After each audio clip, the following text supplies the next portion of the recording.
हे बघा मंडळी, किती छान अशा चकल्या तयार झालेल्या आहे. अजिबात तेलकट झालेल्या नाही आहे आणि कुरकुरीत आणि खुसखुशीत पण छान झालेल्या आहे. नमस्कार मंडळी, एबी किचन अँड ब्लॉग्समध्ये आपले स्वागत आहे.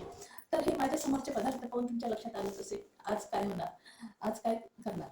तर ही आहे चकली, जी आता आपण भाजणी करत आहे. तर त्यासाठी घेतली आहे मी तांदूळ आहे, चणा डाळ आहे, उडीद डाळ आहे आणि मूग डाळ. तर हे मी सर्व दाही या स्वच्छ धुवून घरीच पंख्याखाली आपल्या 3-3.5 तास पंख्याखाली सुकून घेतल्या. तर त्यासाठी हा मी जुना तांदूळ घेतला. दुकानदार कोणताही जुना तांदूळ म्हटलं की तो देतो, तो थोडासा पांढरा शुभ्र नसून थोडासा पिवळसर असतो. आणि हा नसेल तर रेशनचा असेल तर तो पण चांगला असतो चकलीसाठी. आणि चणा डाळ आहे. तर हे या प्रमाण असं आहे की कोणतीही एक वाटी सेट करायची आपल्या घरची. तर हे मी एक वाटी सेट केली, जशी की त्यामध्ये मी आता हे 4 वाट्या तांदूळ घेतले, 2 वाटी हरभरा डाळ घेतली, 1 वाटी उडीद डाळ घेतली, अर्धा वाटी मूग डाळ घेतली. तर ह्या उडीद डाळीमध्ये थोडे आमचे तांदळाचे दाणे गेलेले आहे, कच्च्या पाठीने केले आहे, म्हणून याचा आकार थोडा वाढलेला दिसतोय. आणि हे आता हे भाजणीसाठी झालेलं साहित्य. आणि यात टाकायसाठी मी घेतलेली आहे 1 वाटी पोहे, अर्धा वाटी घेतलेली आहे साबुदाणा, अर्धा वाटी घेतला आहे धने आणि अर्धा वाटीपेक्षा कमी थोडं जीर आहे. तर असं हे आता सगळं 1 किलोचं प्रमाण झालेलं आहे. गिरणीतून जेव्हा आपण दळून आणतो तर त्यासाठी आपल्याजवळ एक प्रमाण पाहिजे असते, 1 किलो 2 किलो काय असेल ते आपल्या घरी ज्याप्रमाणे आपण करतो त्याप्रमाणे. तर आता हे 1 किलोचं घेतलं, याच पद्धतीनं डबल केलं की ते 2 किलोचं होणार. तर आता आपण ह्याची आधी भाजून घेऊया आहे.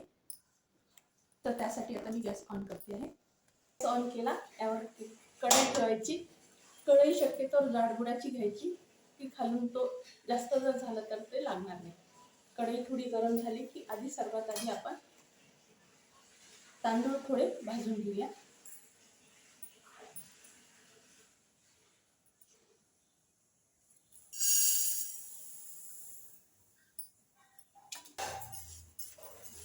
सुरुवातीला मोठी ठेवायची पावर आणि नंतर कढई गरम झाली आणि आपले तांदूळ जेव्हा सगळे गरम होते तेव्हा मग आग कमी करायची.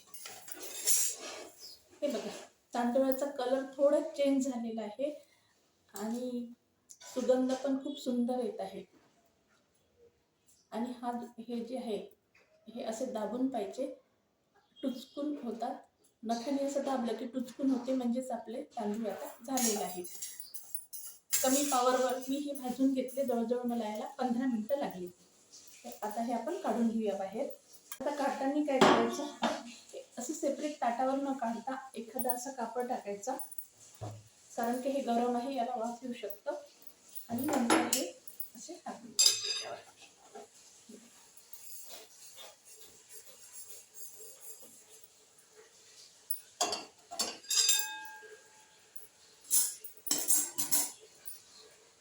आता याचप्रमाणे मी हरभऱ्याची डाळ पण भाजून घेते. गॅसची पॉवर थोडी मोठी केली सुरुवातीला,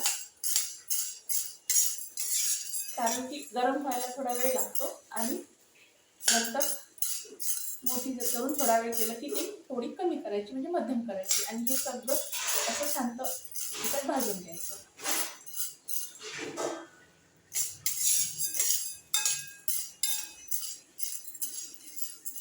हे बघा, ही डाळ पण आपली झाली आहे भाजून, सुगंध येत आहे आणि छान अशी गरम झालेली आहे. यापेक्षा जास्त आपल्याला भाजायची नाही आहे, आपली टेस्ट बदलू शकते चकलीची. तर यात आपल्याला हे एवढी भाजून घ्यायची आहे. हे आपण यावर टाकून घेऊया. गॅस ऑन आहे, आता कढई ठेवते आहे. आता यामध्ये भाजते आहे मी उडीद सोल डाळीचा. यामध्येच टाकते आहे आपली मुगाची डाळ.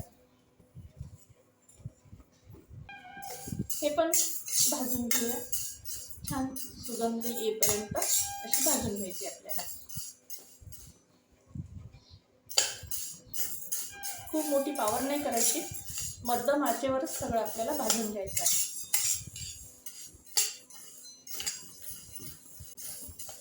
हे बघा, याला पण मला जवळजवळ 10 मिनिटं लागले आणि याचा पण छान असा सुगंध येत आहे. हे पण आपलं भाजून झालेलं आहे. हे पण आपण काढून घेऊया.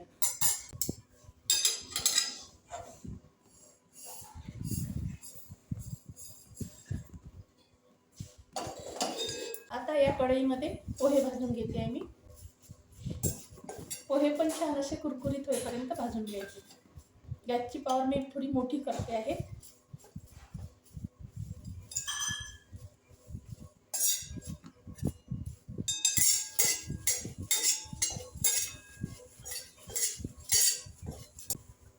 हे बघा, हे पोहे आपले असे झाले पाहिजे. असे एकदम कुरकुरीत असे पोहे भाजून झालेले आहे. छान असे पोहे पण ठुसूर ठुसूर असे भाजलेले आहे. आता आपण साबुदाणा पण त्याच पद्धतीने भाजून घेऊया कमी पॉवरमध्ये.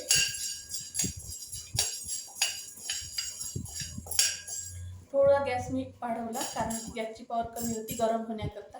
एकदा कढई गरम झाली की मग कमी करायची. साबुदाणा असा हलका हलकासा फुलायला लागलेला आहे. आता हा पण आपण काढून घेऊया.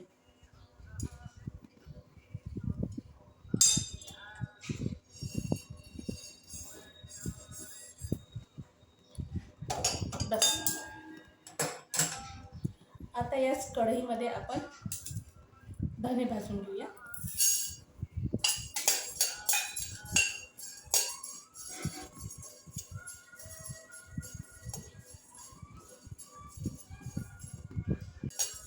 खूप डार्क करायचं नाही याला. छान सुगंध येत आहे. आता आपण हे पण काढून घेऊया.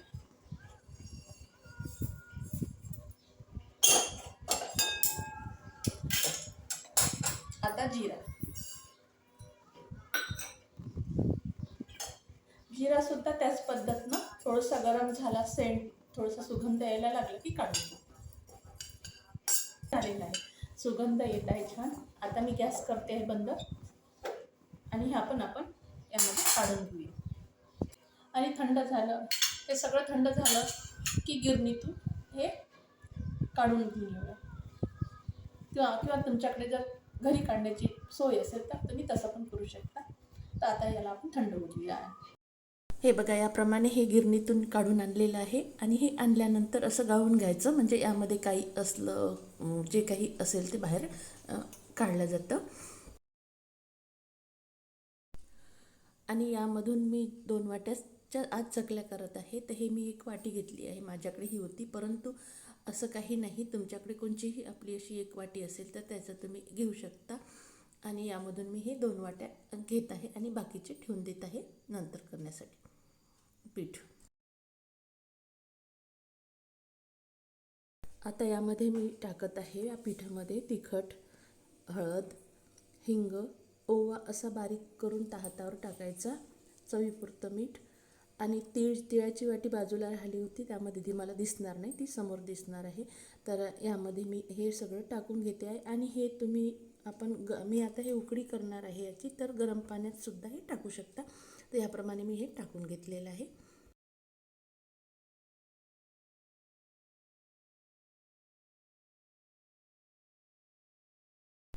गॅस ऑन केला आणि कढईमध्ये मी आता पाणी ठेवते आहे. तर 2 वाटी पीठ घेतलं होतं, त्यासाठी पाऊण वाटी याप्रमाणे 2दा मी पाणी घेतलं. परफेक्ट हे प्रमाण आहे आपल्या उकळीसाठी. उकड काढायची आहे. तर आता यामध्ये मी टाकते आहे साजूक तूप. तर तूप वितळूनच टाकायचं. पोहे खायच्या चमच्याने मी 2 चमचे टाकते आहे. आणि याला उकळी आली की थोडं मी गॅस कमी करायचा. तुपाऐवजी तुम्ही बटरसुद्धा टाकू शकता वितळून. त्यांनी सुद्धा खूप चांगल्या चकली होतात. तर हे बघा, आता याप्रमाणे मी हे टाकलेलं आहे तूप यामध्ये. गॅसची पॉवर कमी केली आणि हे पीठ टाकल्यानंतर बंद केली आणि या गरम पाण्यामध्ये हे याला असं एकदम मिसळीत करून याला एक वाफ येऊ देऊया. 5 मिनटं थांबून हे असं मी आता बाहेर काढलेलं आहे आणि हे एका भांड्यामध्ये ताटामध्ये काढते आहे थंड होण्याकरता. त्यापैकी साच्यात बसेल इतकं मी काढून घेतलं आणि याचा हा उंडा करत आहे. परफेक्ट प्रमाण झालेलं आहे. अजिबात पाण्याची पण आवश्यकता भासली नाही. आणि त्यामध्येच मी आता तीळ टाकते आहे. तीळ मगाशी टाकण्यामध्ये सुटलेले असल्यामुळं हे बघा किती छान असा आपला उंडा असा लवचिक तयार झालेला आहे. आता याला आपण साच्यामध्ये घेऊया चकली करण्याकरता. साच्यामध्ये चकलीची भिंगरी टाकून घेतली आहे आणि आता हे साच्यामध्ये पोकळ न भरता असं फिट्ट असं हे आपण उंडी भरून घ्यायची. झाकण लावून छान असं एक तयार करून घ्यायचं फिट्ट झाकण लावून. आणि आता याच्या चकल्या पाडून घेऊया. चकली पाडताना चकलीची पहिली बाजू थोडी प्रेस करायची आणि शेवटची अशी प्रेस करून घ्यायची, म्हणजे मग चकली तेलात टाकल्यानंतर उलत नाही. हे बघा छान अशा काटे पण छान आलेले आहे आणि आपली छान अशी चकली तयार झालेली आहे. तर मी हे तुम्हाला प्लेटवर दाखवलं करून. बाकी पण याचप्रमाणे मी चकल्या करून घेतल्या. बघा कशा सुंदर चकल्या ह्या तयार झालेल्या आहे. आता आपण याला तळूया.